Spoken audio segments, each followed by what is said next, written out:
Abandoned at 12, I fought through years of neglect and silence to build a life they thought they owned. When my wife, brother, and parents returned, demanding everything, I had to choose, surrender or stand firm. This is my story of betrayal, strength, and finally breaking free. I want to share my story with you. I remember the day the world ended for me as if it were yesterday. I was 12, standing on the cracked linoleum of our kitchen, watching my sister Lily stomp past me, her backpack slung over her shoulder. My parents were buzzing with a frantic energy I had never seen before, voices rising and falling like storm winds. Mother kept fussing with Lily's shoelaces while father kept glancing at his watch as if the entire day revolved around a schedule they'd planned without me. I tried to catch Mother's eye to ask her what was happening, but she wouldn't look my way. Every time I spoke her name, she'd turn and say, "Not now, sweetie, I'm busy." That was the first sting, realizing that I was an afterthought, a shadow in my own home. The favoritism was obvious to anyone with eyes. Lily got birthday parties at bounce houses, the latest video games, dance classes. I got hand-me-downs and chores. When I asked for help with school, they'd send me to search the internet while Lily got one-on-one tutoring and shopping sprees for new clothes. At night, I'd lie awake in my tiny room, staring at scuffed walls and an old ceiling fan until sleep finally came. I remember thinking, why don't they love me the same way they love her? That morning, I woke to the clatter of plates and heavy footsteps down the hallway. Lily wasn't there and neither was Mother. I heard Father's car engine start and I ran to the front door, my heart pounding. "Wait," I shouted, but they didn't look back. Lily got in the car first, waving at me condescendingly. She didn't even call my name. Father slammed the door as if he wanted to crush my hopes right along with it. That single slam echoed in my mind for years. They drove off, leaving me alone on the cracked porch. I remember standing there for what felt like hours. No one came back to tell me they were sorry or that they loved me. No, I didn't even hear the door lock. By the time I realized what was happening, the empty driveway and distant hum of the car engine were the only witnesses. It felt like they had erased me from their lives. I walked back inside, expecting to find them at the dining table. Instead, I found a note in Mother's handwriting, neat and cold. "We've made a difficult decision. Lily needs our full attention and resources. You'll be staying with Aunt Carol until further notice. This is for everyone's best interest. Love, Mom and Dad." I held that note in my shaking hands, reading it over and over, hoping the words would change, blur, become something else. But they remained the same. I felt the floor drop out from under me, and I curled up on the kitchen tiles until tears blurred through my sight. My stomach knotted, my chest felt heavy, and I wondered how quickly the world could shift from something familiar to something unforgiving. Aunt Carol's house was a 12-hour bus ride away. I packed my things in a duffel bag that afternoon, tears staining the thin fabric. Mother and Father didn't help me pack. They watched from the doorway as I slung the bag over my shoulder and shuffled out the door. Lily waved one last time, but this time I refused to wave back. The bus ride was silent, the countryside rolling by as I stared at my reflection in the window. For the first time, I realized I wasn't their son anymore. I was someone else's problem. When I arrived, Aunt Carol met me at the station. She had a thick sweater on, like she was trying to protect herself from my presence. She hugged me out of obligation, her smile forced. I tried to tell her I missed my parents already, but there was a distance in her eyes. I realized then that no one had warned her about the weight she was inheriting. She didn't ask me questions about school or friends. She just led me to a spare bedroom with a bed so small I felt swallowed by it. That night I lay in the dark, listening to the wind slip through cracks in the window. I thought about Lily's smug grin as she boarded the car, about my parents' cold words. I felt something inside me fracture. The part that believed I was loved. The part that thought family meant safety. The part that thought home was more than four walls and a name. I cried myself to sleep, and when I woke up I made a promise. I would rise from this betrayal. I would build a life so strong that their abandonment would haunt them more than it did me. That spark of defiance set me on a path I never saw coming.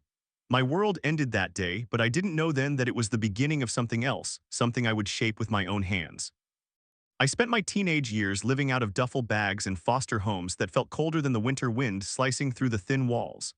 Aunt Carol signed the papers and handed me off to a social worker who spoke to me like I was already a lost cause. I bounced from one unfamiliar living room to the next, always the new kid with empty eyes and no explanation for the question, "Why are you here? What happened to your parents?" At 15, I learned to swallow my shame and lie that I was visiting cousins out of state. I did anything to avoid hearing pity dripping from someone's voice. My first foster family was a couple who treated me like live-in help. I ironed their shirts before school, washed dishes until my hands cracked, and mowed their enormous lawn each weekend. They never asked about my grades or my dreams. When I tried to study at the kitchen table, they flicked the lights off at 8:30, telling me teens need sleep. They didn't realize sleep was my one luxury, the only time my mind went quiet instead of replaying that note from my mother. When I pressed for more time to read, they said I was lazy. I nodded and went to bed, burying my anger in my pillow. By 16, I'd figured out how to slip out of a foster placement without a trace. I started living at the YMCA, where the smell of sweat and disinfectant became my new normal. I worked nights stocking shelves at a grocery store, earning $8 an hour plus tips. I learned to survive on a $1.50 breakfast and whatever leftover rolls I could snag after closing. The cafeteria ladies scolded me the first time I took an extra bagel, but I stared them down until they backed off. Hunger teaches you lessons no classroom ever will. School was a battlefield. Teachers passed grades like participation trophies to everyone else while I scraped by, moonlighting as a clerk at a gas station after class to pay for bus passes and ramen. I had one teacher, Mr. Hawkins, who saw I was fighting to keep afloat. He closed his classroom door after school and quizzed me on algebra and literature. I hated him for making me fight for every point, but when my first B arrived on my report card, I realized I'd needed a champion more than I'd wanted to hate him. He didn't know about my parents. He didn't need to. He believed I could do more, and I did. Graduation came in a haze of borrowed cap and gown. I didn't walk with my name called. I snuck into the auditorium, sat in the bleachers, and watched my classmates celebrate. When the ceremony ended, I slipped backstage, grabbed a diploma off the table, and left without anyone noticing.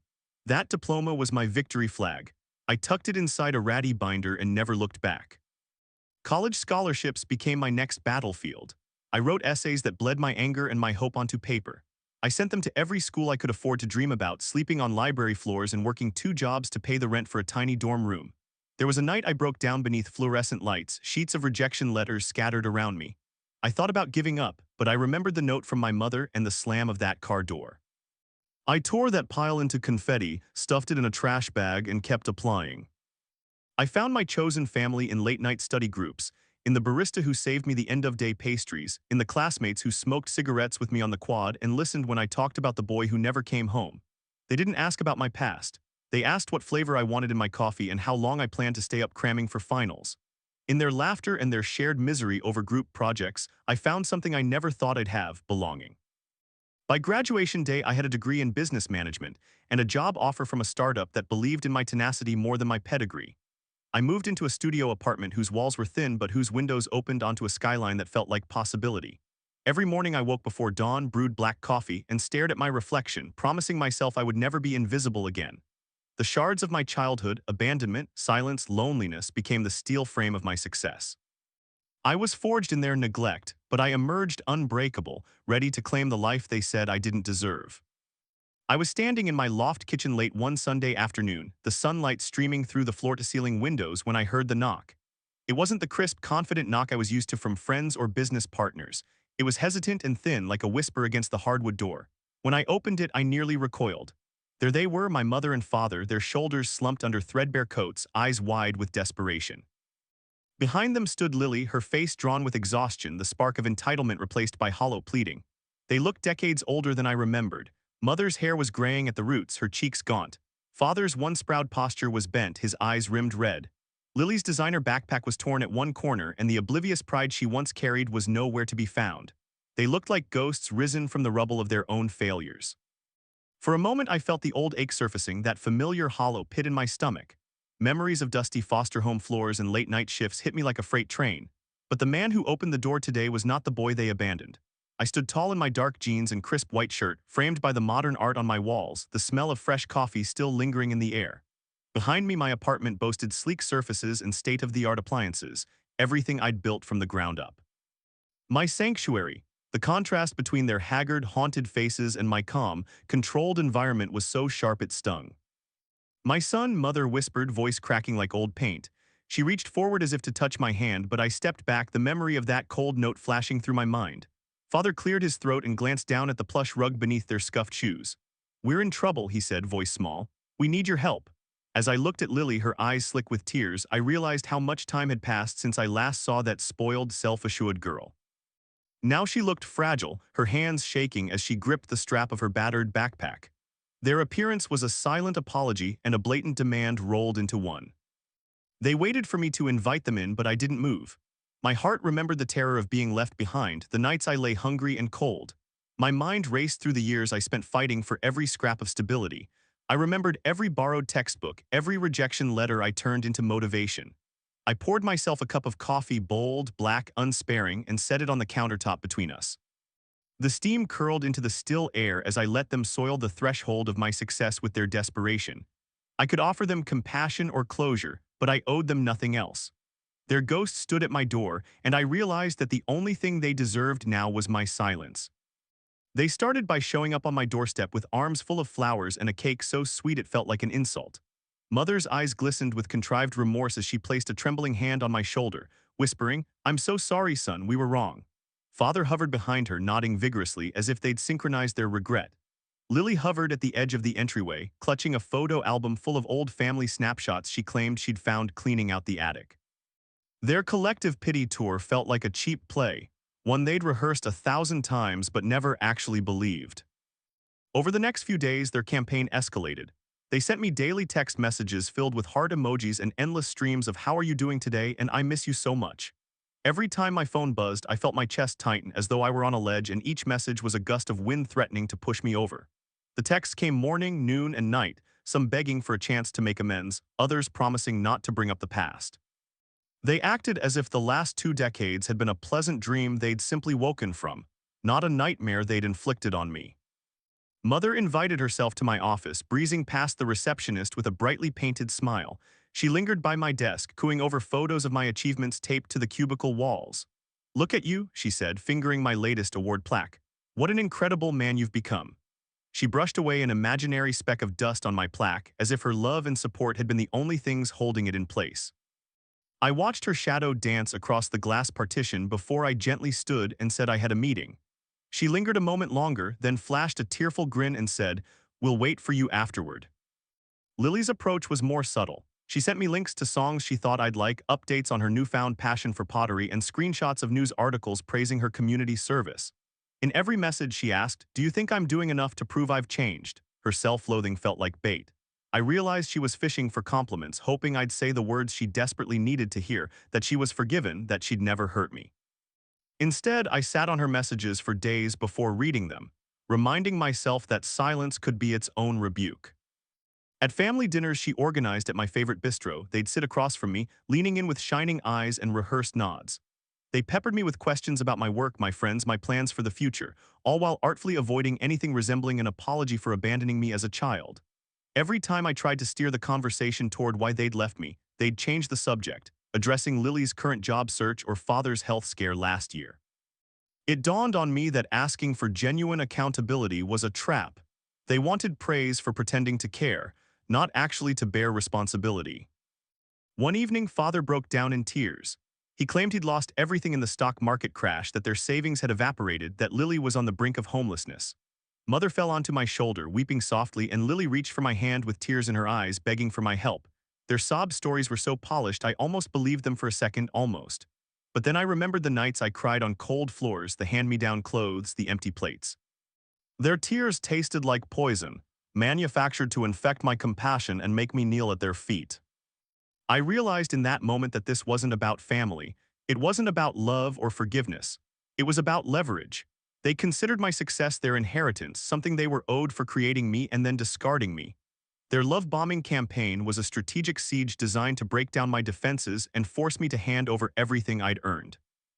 As they sat there waiting for me to crumble, I looked at their hollow faces and recognized the truth. They were begging for a lifeline, and I was done providing rope. Their fake apologies, feigned interest, and endless pity would never repair the damage they caused.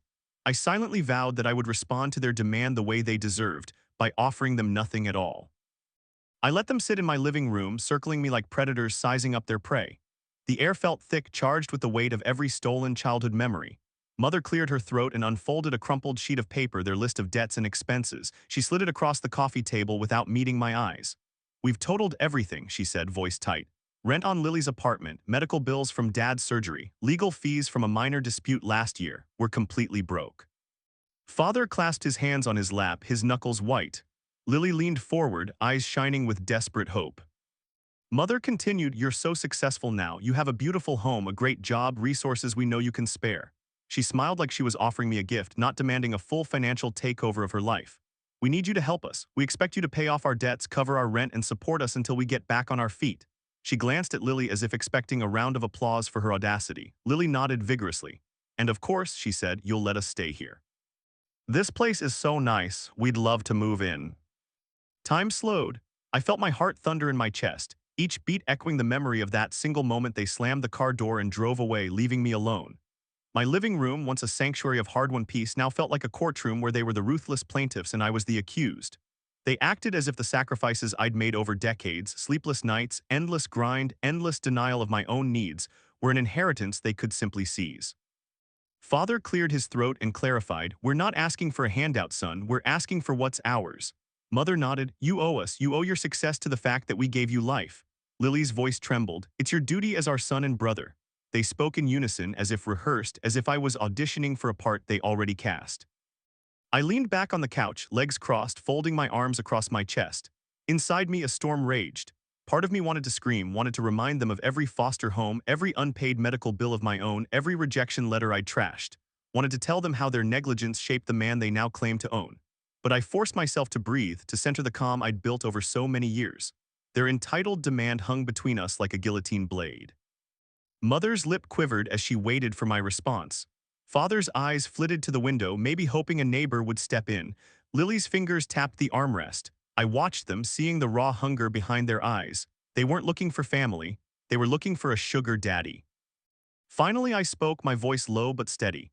"You said it yourselves. You're desperate. You've got debts and no way to pay them. You want me to bail you out, move in, and support you indefinitely. You think that's my obligation as your son and brother." I let the words hang in the air a moment before continuing. "Here's the truth. I don't owe you anything. I never did." Their faces fell, shock and confusion breaking through the practiced pleads. I leaned forward, matching their desperation with calm conviction. "You abandoned me," I said, each word deliberate. "You left me to strangers, forced me to fight for every scrap of stability you refused to give. I built this life from nothing. Every cent in my bank account, every ounce of peace I have, that's mine. You forfeited any right to claim it the moment you left me on that porch. You forfeited any claim to my gratitude when you ignored my calls, my letters, my existence for years." Mother's mouth opened and closed like a fish out of water. Father's face went pale. Lily's eyes welled with tears she couldn't hide. I continued, voice rising. "You speak of duty, but duty works both ways. You were supposed to protect me, to provide for me, to love me. You failed. And now you show up here demanding I pay for your failures? No." They sputtered. Lily tried to interrupt, but I held up a hand. "This meeting is over. You'll leave my home, my life, my finances alone. You'll find your own way." It was a verdict, calm and unyielding, as final as a courthouse gavel. Their shoulders slumped, their last shred of hope slipping away. I stood, walked them to the door, and opened it. They shuffled out, staring back as if expecting me to call them back. I didn't. The door closed behind them with a solid click, echoing like the slam that haunted me for years. I locked the deadbolt and leaned against the door, breathing deeply. The room was silent again, my sanctuary restored. I looked around at everything I'd earned, my loft, my successes, my hard-won peace, and let a single thought settle in my mind: I owe them nothing.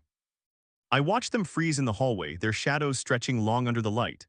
I took a steadying breath, walked back into the living room, and sat down on the edge of my couch. They followed me inside like children called back to the principal's office, eyes wide with dread. I clasped my hands in my lap and looked at them, at Mother's quivering lips, Father's reddened eyes, Lily's shame-faced gaze. The room felt charged with every wound they'd inflicted.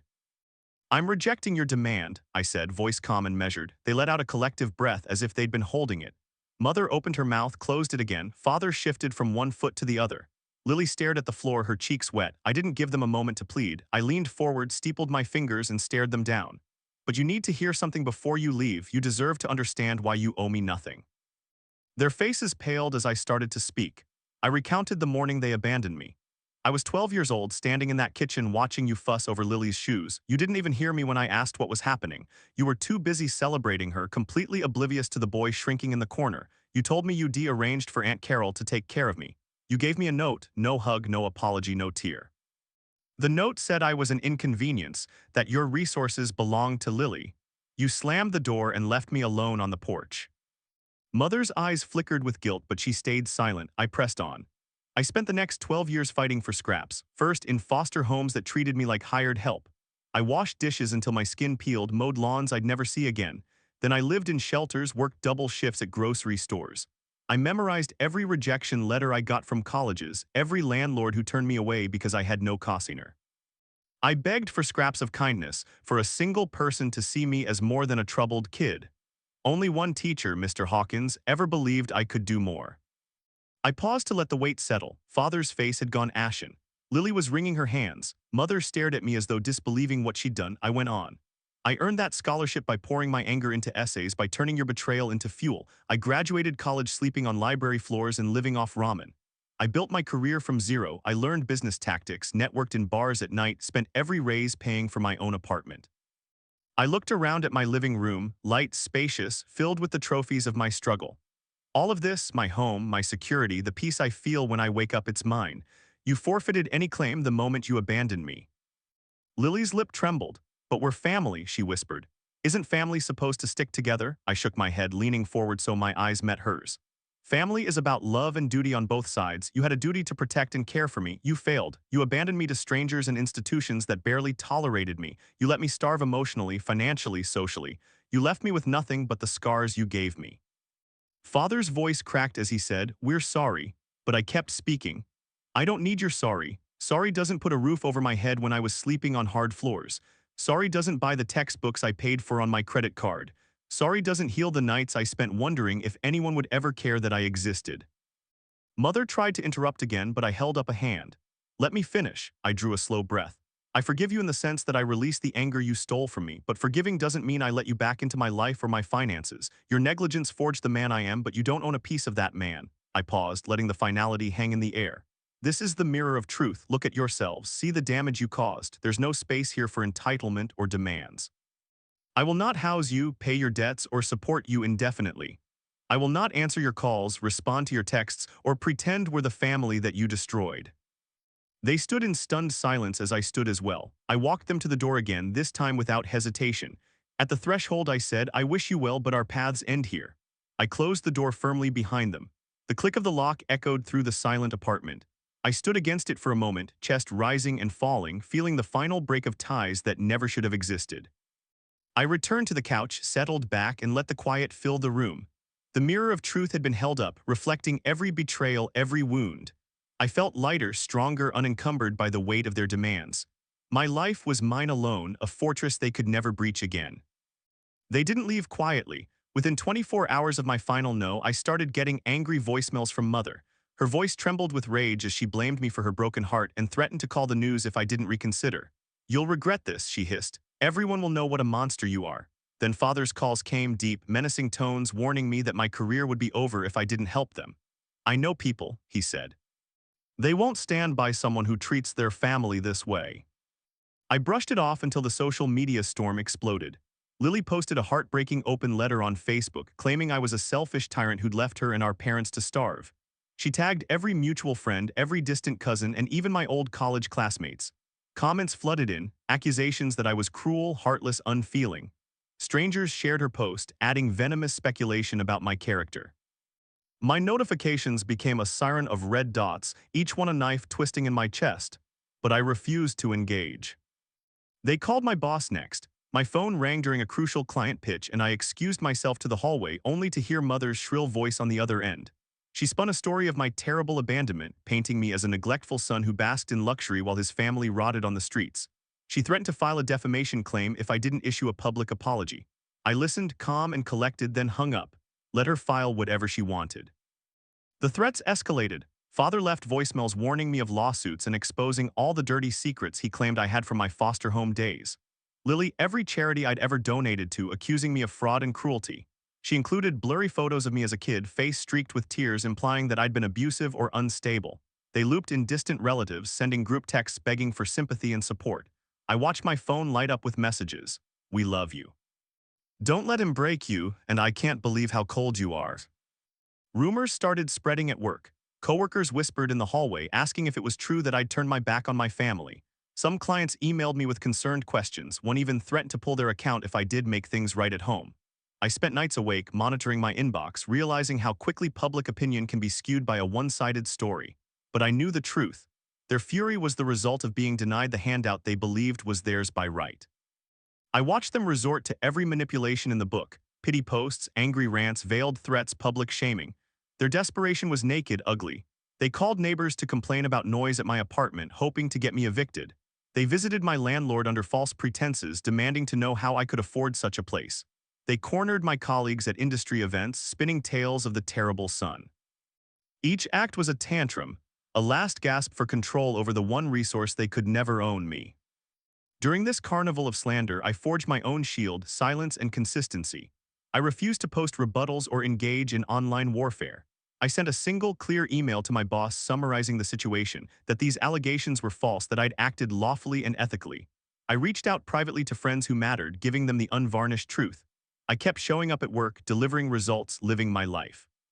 One evening, a mutual cousin texted me, "Your family is tearing theirs apart defending you. Are you even human?" I thought about all the nights I'd cried alone. I thought about the boy on the porch, the student on library floors, the intern grinding through cold breakfasts. And I realized that their meltdown wasn't tragedy. It was yet another revelation of who they really were: selfish, vindictive, and blind to anything that didn't serve their needs. In the end, the storm blew itself out. Posts went stale, threats grew empty, and the world moved on. My phone stopped buzzing. My inbox cleared. The slander left scars, but scars fade with time. I stood in my living room one morning, the silence heavy around me, and I felt something deep and final: freedom. Their extinction burst, their last furious attempt to bend me, only proved that I would never bow. I am the author of my own life, not a character in their desperate drama. Their fury ended not in my fall, but in my liberation. I sat at my desk late one night, the glow of my laptop illuminating a form that felt heavier than any I'd ever signed. It was a petition for a civil restraining order. My hands hovered over the keyboard as I typed their names: Mother, Father, Lily, each keystroke a punctuation mark in the final chapter of their intrusion. I listed the harassment, the voicemails, the social media attacks, the threats to my career and reputation. I attached screenshots of angry texts and slanderous posts. With a deep breath, I clicked submit, and the screen confirmed that the court would review my request within days. Filing for a restraining order felt like an extreme step, but I knew they'd proved themselves incapable of respecting any boundary. Every attempt at reconciliation had ended in manipulation or violence, not love. I remembered the note in that empty kitchen, the slamming car door, the years of silence that followed.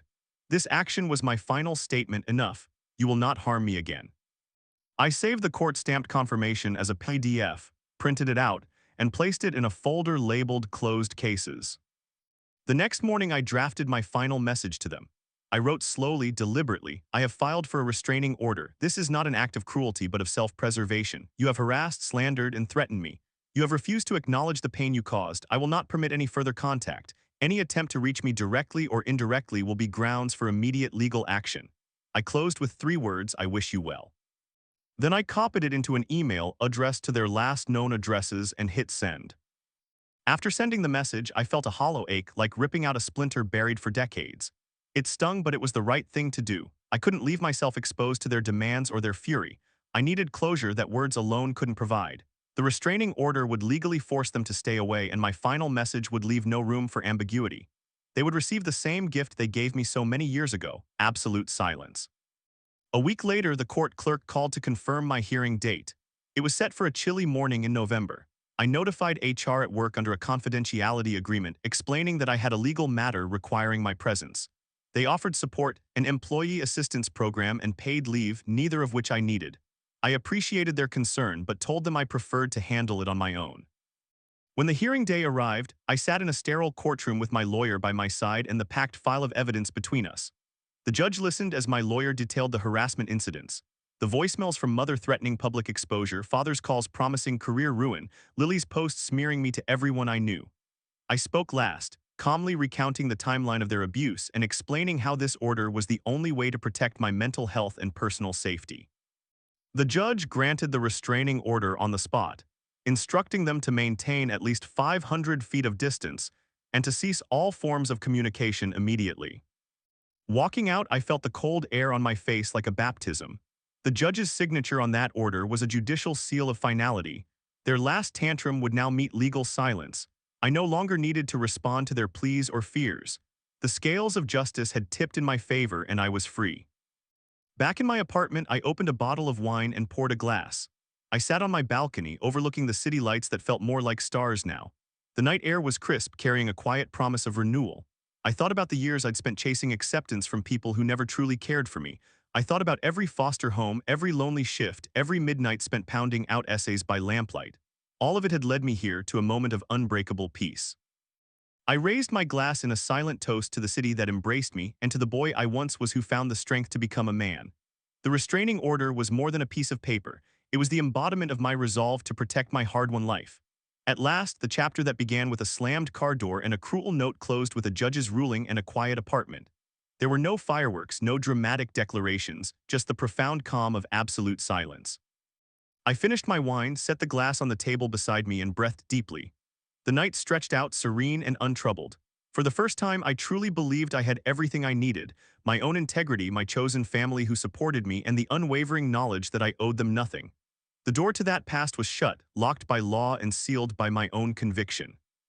And in that final stillness, I found a freedom I'd only dreamed of. Peace without apology, life without fear, and the unshakable certainty that their echoes would never darken my doorstep again.